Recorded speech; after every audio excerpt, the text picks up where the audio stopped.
এই রিকশা যাবে? আরে তুমি এখানে? তুমি রিকশা চালাচ্ছো? হ্যাঁ রিক্সা চালাচ্ছি। কিন্তু তুমি তো একটা ভালো কোম্পানিতে জব করতে। হ্যাঁ করতাম, কিন্তু কিছুদিন আগে কোম্পানি বন্ধ হয়ে যাওয়ায় চিন্তা করলাম ঘরে বসে কি করব।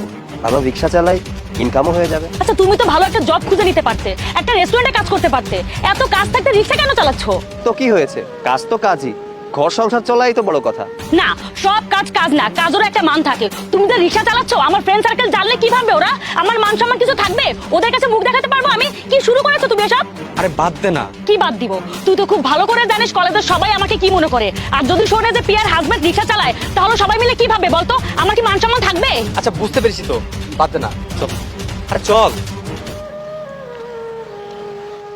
কি দরকার ছিল রিকশা চালানোর? ও তো ভালো একটা কোম্পানিতে জব খুঁজে নিতে পারতো, তাই না? আচ্ছা তুই কেন তো বেশি বুঝতেছিস? কোনো কাজই ছোট না, করতেছে করতে দে, চল।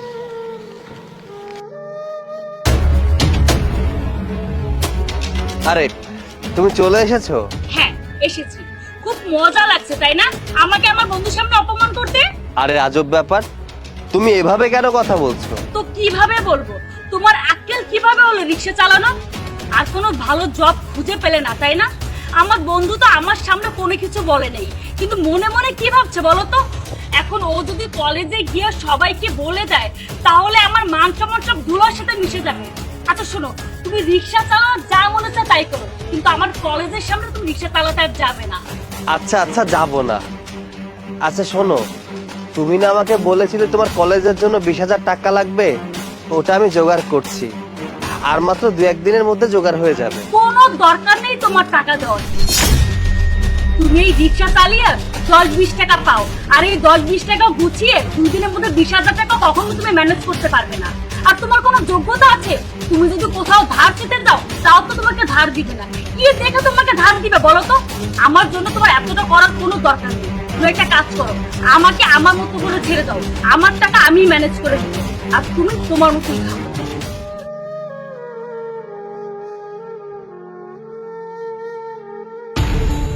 আচ্ছা তুই কি কলেজের টাকাগুলো ম্যানেজ করেছিস?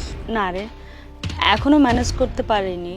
আচ্ছা তুই তোর হাজবেন্ডের থেকে কেন টাকাগুলো নিচ্ছিস না? আরে ওর কাছ থেকে কিভাবে নিব?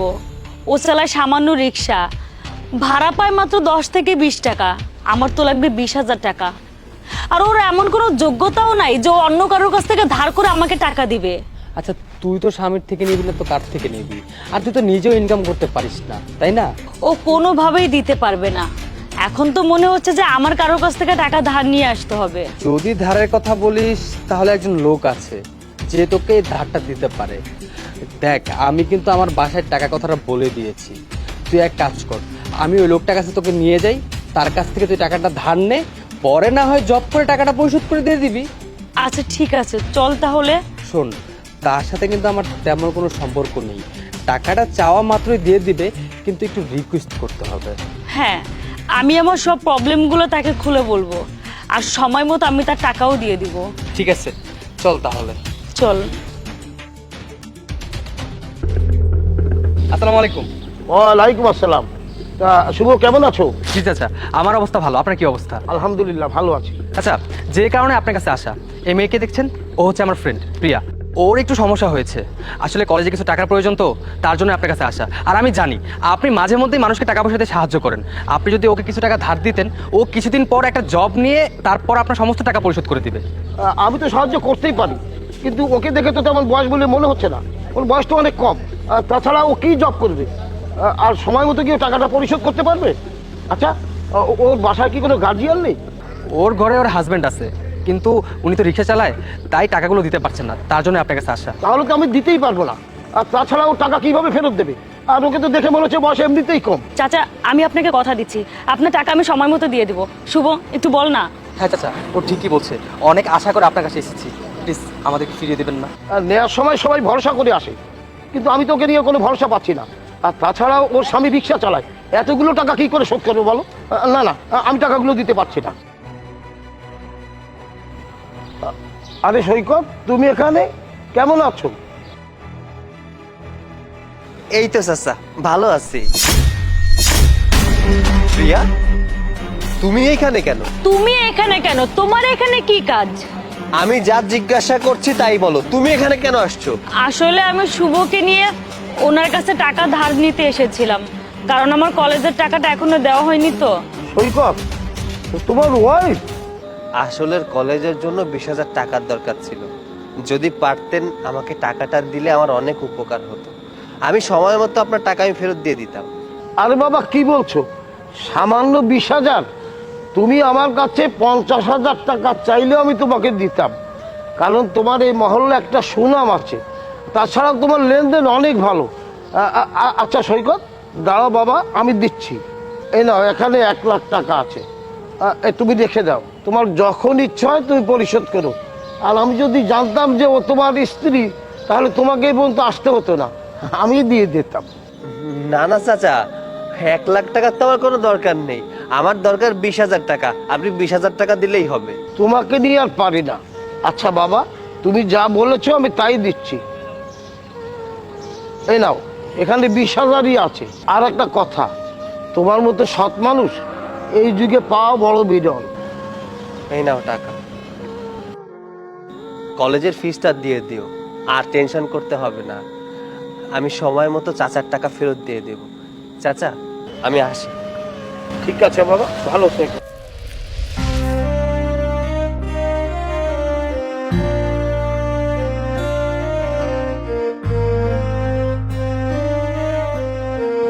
দেখলি তুই তুই তোর এই স্বামীকে কত অপমান করলি। সে রিক্সা চালায়, তবু মানুষ তাকে কত সম্মান করে, কত ভরসা করে। তোর তো একটু কৃতজ্ঞতা থাকা উচিত। শোন, বাসায় গিয়ে তোর স্বামীর কাছে মাফ চেয়ে নিস। যা যা। ম্যাডাম, বাদাম লন, গরম গরম বাদাম, অনেক মজা, মাত্র 20 টাকা।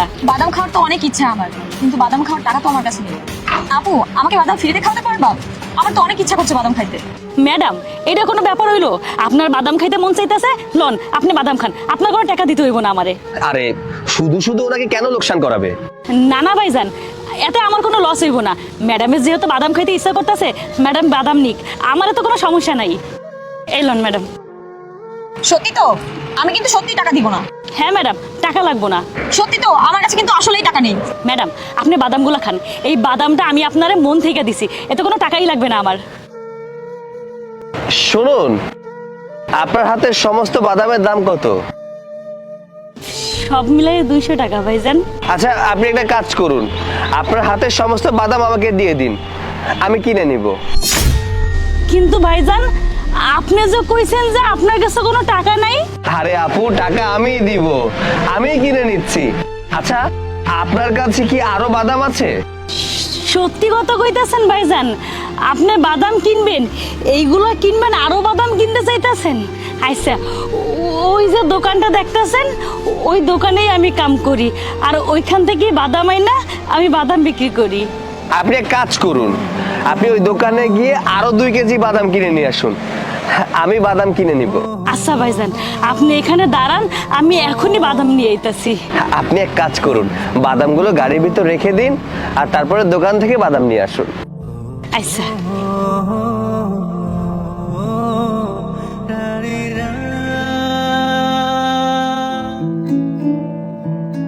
কিরে, তোমার বাদাম আর থালা কই? ভাইজান, আমার সব বাদাম বিক্রি হয়ে গেছে। একটা কাম করুন, আমার আরো 2 কেজি বাদাম দেন। এত বাদাম দিয়ে কি করবা? বাদাম ওই যে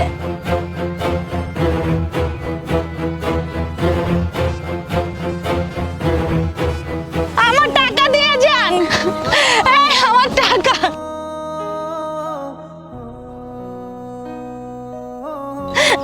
আমি ওদেরকে কত ভালো ভাবছিলাম, আর ওরা আমার টাকা না দিয়ে চলে গেল। মানুষ ঠিকই বলে, এই জমানায় মানুষের ভালো করতে নাই, তাইলে হেরাই মানুষের ক্ষতি করে। আমি ভাবছিলাম ওরা ক্ষুধার্ত, ওর কাছে কোনো টাকা পয়সা নাই, তাই তো আমি ওরে বাদাম দিছি। কিন্তু ওরা কি করলো, ওরা আমার ক্ষতি করেই চলে গেল। কি হয়েছে? এনে বসে বসে কাঁদতেছো কেন? কি এর কমু ভাইজান, ওই যে গাড়িওয়ালা, ওই গাড়িওয়ালা আমার সব বাদাম নিয়ে চলে গেছে, আমার কোনো টাকা দিয়ে যায় নাই। জানেন ভাইজান, অগরে দেখে কত ভদ্র মনে হয়েছিল, ফেরেশতার মতো লোক মনে হয়েছিল, কিন্তু ওরা আমার টাকাগুলো না দিয়েই চলে গেল। দেখেন, আপনারও লস করলো আর আমারও। আমি দিনে কয় টাকা কামাই? 2 থেকে 300 টাকা কামাই, আর ওরা আমার 200 টাকা না দিয়েই চলে গেল। এটাই তো তোমার সবচাইতে ভালো গুণ, যে তুমি কারো ক্ষতি করো না। তুমি কিভাবে ভাবলে যে সৃষ্টিকর্তা তোমার ক্ষতি হতে দেবে? ওরা তোমার লস করায়নি। মানে কি ভাইজান, আপনি কি কইতে চাইতেছেন? মানে হলো তারা তোমাকে পুরো টাকাটাই দিয়ে গেছে, আরও 1000 টাকা বেশি দিয়ে গেছে, কারণ তুমি তাদেরকে ফ্রিতে বাদাম খাইয়েছো। এই জন্য তোমার উপর খুশি হয়ে 1000 টাকা বেশি বাড়িয়ে দিয়েছে। এখন থেকে একটা কথা মনে রাখবা, ফ্রিতে সবাইকে বাদাম খাওয়াবা আর মানুষের দোয়া নিবা। এ নাও টাকাটা রাখো। আর শোনো কীভাবে তোমাকে টাকাটা পাঠিয়েছে। আচ্ছা, আমি একটা জিনিস বুঝলাম না, তুমি যে এতগুলা বাদাম কিনলে, এতগুলা বাদাম দিয়ে তুমি কি করবা? দেখো না আপুটা কত ভালো, বিনা টাকায় আমাদের খাওয়াতে চাইলো। এর জন্য তো চিন্তা করলাম ওনার কাছ থেকে সবগুলো বাদাম কিনে নেই, ওনার কষ্টটাও কমে যাবে, লাভটাও হবে। তাহলে তো তুমি খুব ভালো একটা কাজ করলে। তোমার একটা কল আসছে। হ্যালো, কি? আচ্ছা আচ্ছা, আমি 5 মিনিটের ভিতরে আসছি। ওকে, চলো যেতে হবে। কিন্তু ওনার টাকা দিবা না? ওই টাকার ব্যবস্থা আমি করবো, চলো।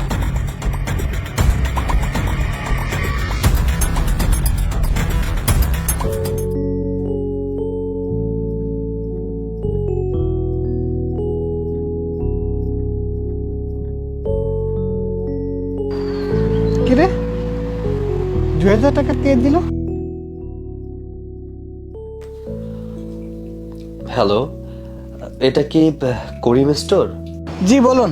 আচ্ছা, আপনার দোকানে কি একজন কাজ করেন যিনি রাস্তায় রাস্তায় বাদাম বিক্রি করেন? হ্যাঁ হ্যাঁ, আসলে কিছুক্ষণ আগে ওনার কাছ থেকে আমি বাদাম নিয়েছিলাম। অফিসের একটা জরুরি কাজে আমি ওনাকে টাকা না দিয়ে চলে এসেছি। এর জন্য আপনার বিকাশে দেখুন 2000 টাকা দিয়েছি। হ্যাঁ হ্যাঁ, উনি তো আপনার পেছনে দৌড়াতে দৌড়াতে গেল। ওই তো টাকাটা দিয়ে আসতে পারিনি, এর জন্য হয়তো। কিন্তু বাদামের দাম তো ছিল 200 টাকা, কিন্তু আপনি তো দিয়েছেন 2000 টাকা। দেখুন, টাকাটা আমি ওনাকে ইচ্ছা করে দিয়েছি, এটা আমার তরফ থেকে তাকে গিফট করেছি। ওনার কাছ থেকে যখন বাদাম নিলাম তখন এটা বুঝতে পেরেছি উনি একজন ভালো মানুষ, ফ্রিতে মানুষকে বাদাম খাওয়ান। তো এটা ওনার জন্য উপহার, ওনাকে দিয়ে দিবেন। আপনি চিন্তা করবেন না, আমি ওকে টাকাটা দিয়ে দিব।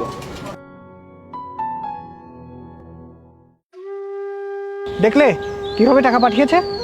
আমি কত খারাপ দেখছেন ভাইজান, হ্যাঁ আমার জন্য কত ভালো চিন্তা করছে। আর আমি না যাই না তা করে যা মনে চায় তাই কইছি, কত কত কইছি আমি তা করে, অথচ তারাই আমার উপকার করলো। কি আর করবা বলো, দুনিয়াতে ভালো খারাপ 2 ধরনের মানুষ আছে, কিন্তু সবাইকে তোমার বিশ্বাস করতে হবে এমন কোনো কথা নেই, কারণ সবাই তোমার ভালো মন মানসিকতা সম্মান করতে পারবে না। আর যাদের সাথে তুমি ভালো করবে তারা যদি ভালো মানুষ হয় তাহলে কোনোদিনও তোমাকে ঠকাবে না। মানুষ সবসময় তার কর্মফল ভোগ করে। যেখানে মানুষ পরিশ্রম করতেই ভয় পায়, সেখানে তুমি এই বয়সে এত পরিশ্রম করছো, তাহলে তুমি কিভাবে ভাবলে যে সৃষ্টিকর্তা তোমার খারাপ হতে দিবে? যাই হোক, চোখের পানি মোছো, এখন মুখে হাসি আনো, চলো। অথই, অথই দাঁড়াও, কি ব্যাপার? সকাল সকাল ব্যাগ নিয়ে কোথায় চললে? কোথায় আবার? আমার বাবার বাড়িতে চলে যাচ্ছি, আর তোমাকে ছেড়ে সারা জীবনের জন্য চলে যাচ্ছি। আমাকে ছেড়ে সারা জীবনের জন্য চলে যাচ্ছ মানে? আমাকে ছেড়ে কিভাবে চলে যাচ্ছ? আমার সংসার ফেলে কিভাবে চলে যাচ্ছ? সংসার? কোনটাকে তুমি সংসার বলছো? এই গোয়ালঘরকে তুমি সংসার বলছো? একটা গোয়ালঘর কখনো সংসার হতে পারে না। আমি এইভাবে তোমার সাথে সংসার করতে পারবো না। আমার কথাটাকে একটু বোঝার চেষ্টা করো, কি হয়েছে? আমি তো এটাই বুঝতে পারছি না। আচ্ছা, এই সংসারে তো আমরা সুখে ছিলাম, শান্তিতে ছিলাম, কেনই বা চলে যাচ্ছ? আমাকে খুলে বলো না প্লিজ। কেন চলে যাচ্ছে বুঝো না? আমি তোমার কাছে আসার পর থেকে তুমি আমাকে কি দিয়েছো? না তুমি আমাকে ভালো দামি দামি শাড়ি দিতে পেরেছো, না ঠিক মতো খাওয়াতে পেরেছো, না আমার চাহিদা পূরণ করতে পেরেছো। আমি যখন আমার বন্ধুদের নিয়ে রেস্টুরেন্টে বসি, আমি ঠিক মতো কোনোদিনও বিলটা পে করতে পারি না। আমার এভাবে তোমার সাথে সংসার করা পসিবল না, তাই আমি চাই তোমার সংসার ছেড়ে চলে যেতে। দেখো অথই, আমি যে টাকা বেতনে চাকরি করি তা দিয়ে তোমার বন্ধুদের পেছনে খরচ করার মতো সামর্থ্য আমার নেই। আর তাছাড়া তুমি যখন আমার কাছে যা চাও, যে আবদার করো, আমি তো পূরণ করার চেষ্টা করি। দেখো, তুমি যখন আমার কাছে শাড়ি চাও, তোমাকে শাড়ি এনে দেওয়ার চেষ্টা করি। যখন তুমি আমার কাছে ফুল চাও, আমি তোমার কাছে ফুল এনে দেওয়ার চেষ্টা করি। যখন তুমি আমার কাছে চুড়ি চাও, আমি তোমাকে চুড়ি এনে দেওয়ার চেষ্টা করি। আচ্ছা, এই 12,000 টাকা স্যালারিতে আমরা তো সুখে আছি, তাই না? কি বললে? শাড়ি চুড়ি ফুল? সামান্য শাড়ি চুড়ি আর ফুল দিয়ে না কখনো সংসারে সুখ আনা যায় না। অথই আমি একটা প্রাইভেট জব করি, যেখানে সকাল 8টা থেকে বিকাল 5টা পর্যন্ত থাকতে হয়। তারপরে বাকিটা সময় তো শুধুমাত্র তোমার সাথেই কাটাই।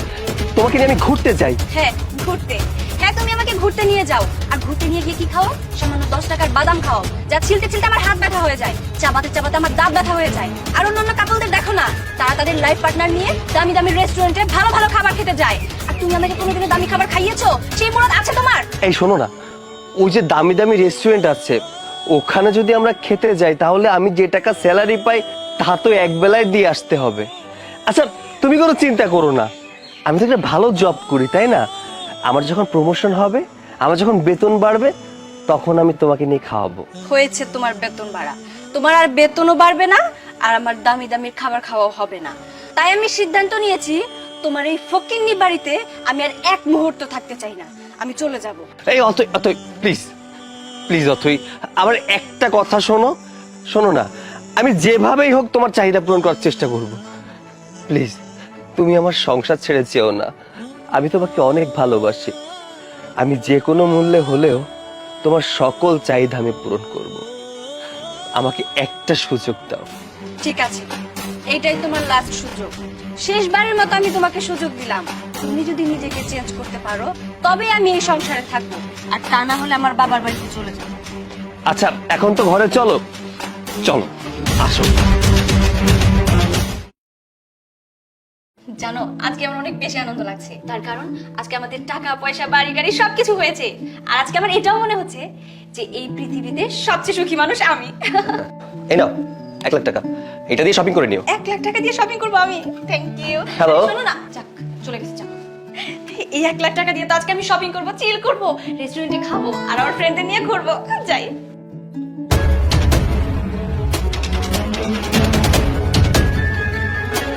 কি ব্যাপার, কত রাত হয়ে গেল, ও এখনো আসছে না কেন? একটা কল করে দেখি।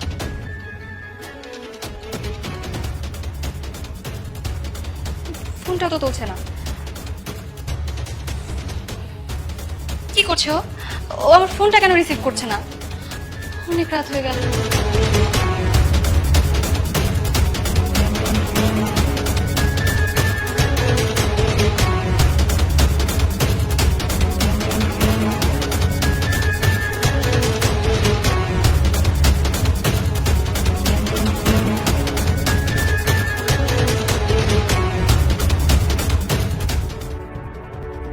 কি ব্যাপার? কি ব্যাপার, তুমি কখন এলে? মাত্রই এলাম, তুমি এখানে পড়ে পড়ে ঘুমাচ্ছ কেন? আমি সেসব তোমাকে পরে বলছি, আগে বলো কালকে রাতে আসোনি কেন? কোথায় ছিলে তুমি? এত কথা বলার সময় নেই। এই নাও, এখানে 4 লাখ টাকা আছে, আর একটু পরে আমার ফ্লাইট, আমি সিঙ্গাপুর যাচ্ছি। এই মাসে আর আসা হবে না, আস্তে আস্তে সামনের মাস হয়ে যাবে। সো তোমার নিজের মতো করে থেকো, আর কোনো কিছু লাগলে কিনে নিও, আমি যাচ্ছি। আই দাঁড়াও, আমার কথা শোনো। কি আশ্চর্য, আমার কোনো কথা না শুনে চলে গেল। টাকা টাকা টাকা, এই টাকা আমার জীবনটা একদম অতিষ্ঠ করে দিল। দাঁড়াও বলছি, দাঁড়াও বলছি, দাঁড়াও, আমার কথাটা শোনো। কি কথা বলবে তাড়াতাড়ি বলো, আমার হাতে সময় নেই, আমার ফ্লাইটের সময় হয়ে গেছে। আচ্ছা, তুমি এমন কেন হয়ে গেছো বলো তো? তুমি আমার সাথে ঠিক মতো কথা বলো না, আগের মতো সময়ও দিচ্ছ না। আর তুমি কোথায় যাচ্ছ? আর কালকে রাতে বাসায় কেন আসোনি? কোথায় ছিলে তুমি? এই শোনো, গত রাতে আমি কোথায় ছিলাম তার কৈফিয়ত আমি তোমাকে দিব না। আর হ্যাঁ, আমি আগেই বলেছি আমি সিঙ্গাপুর যাচ্ছি, ওখানে 5 কোটি টাকার একটা ডিল আছে, ডিলটা কমপ্লিট করে তারপর দেশে ফিরবো। টাকা টাকা টাকা, কি টাকার পেছনে ছুটছো তুমি বলো তো? এই টাকাটা তো আমার জীবনটা একদম নরক করে দিল। ওয়েট ওয়েট, কি বললে তুমি? কথাটা আরেকবার বলো। আমি বললাম তুমি এত টাকা দিয়ে করবেটা কি? তুমি যদি আমাকে সময় না দাও, এই টাকা দিয়ে আমি কি করব বলো তো? অথই, তুমি এই কথাগুলো বলছো? আমার তো ভাবতেই অবাক লাগছে, তোমার মুখে আজকে এই কথা। আচ্ছা তুমি তো চেয়েছিলে টাকার বিছানায় ঘুমাতে, আমার যেন টাকা পয়সা বাড়ি গাড়ি সবকিছু হয়। আজ আমার সবকিছু হয়েছে। তুমি আমাকে বলেছিলে তুমি আমার সংসারে থেকে তোমার বন্ধু বান্ধবের পেছনে টাকা খরচ করতে পারো না, তোমার চাহিদা পূরণ হয় না। তোমাকে প্রতিনিয়ত টাকা দেই, লাখ লাখ টাকা তোমার হাতে এনে দেই, যাতে তুমি তোমার চাহিদা পূরণ করতে পারো। অ্যাটলিস্ট তোমার মুখে এই কথাগুলো মানায় না? আচ্ছা আমি মানছি আমি কথাগুলো বলেছিলাম, কিন্তু এত টাকারও প্রয়োজন নেই যে টাকার কারণে সম্পর্ক নষ্ট হয়ে যায়, ভালোবাসা হারিয়ে যায়। আচ্ছা সৈকত, তুমি না আমাকে ভালোবাসো? আমি এত টাকা পয়সা চাই না, আমি তোমার ভালোবাসা চাই, আমি তোমাকে চাই। ভালোবাসা? অথই, তোমার উপর থেকে সেদিন থেকে আমার ভালোবাসা উঠে গেছে, যেদিন তুমি আমার সংসার ছেড়ে চলে যেতে চেয়েছিলে, টাকার জন্য আমাকে ছেড়ে চলে যেতে চেয়েছিলে। আমি তোমাকে ভালোবাসতাম অথই, আমাদের ভালোবাসায় সুখ ছিল, শান্তি ছিল, সংসারে কোনো অশান্তি ছিল না। একটা প্রাইভেট জব করতাম, মাসে যে টাকা ইনকাম করতাম তা দিয়ে আমাদের সংসারটা খুব ভালো করে চলে যেত। কিন্তু তোমার ছিল চাহিদা, তোমার অনেক কিছু কেনার স্বপ্ন ছিল, তোমার সম্মানের স্বপ্ন ছিল। আজ টাকা পয়সা বাড়ি গাড়ি সবকিছু দিয়েছি, সম্মান দিয়েছি, তুমি ওই টাকা পয়সা নিয়েই থাকো, তুমি আমাকে পাবে না। বললাম না আমার ফ্লাইটের সময় হয়ে গেছে, আমি আসি, ভালো থেকো। না, দাঁড়াও।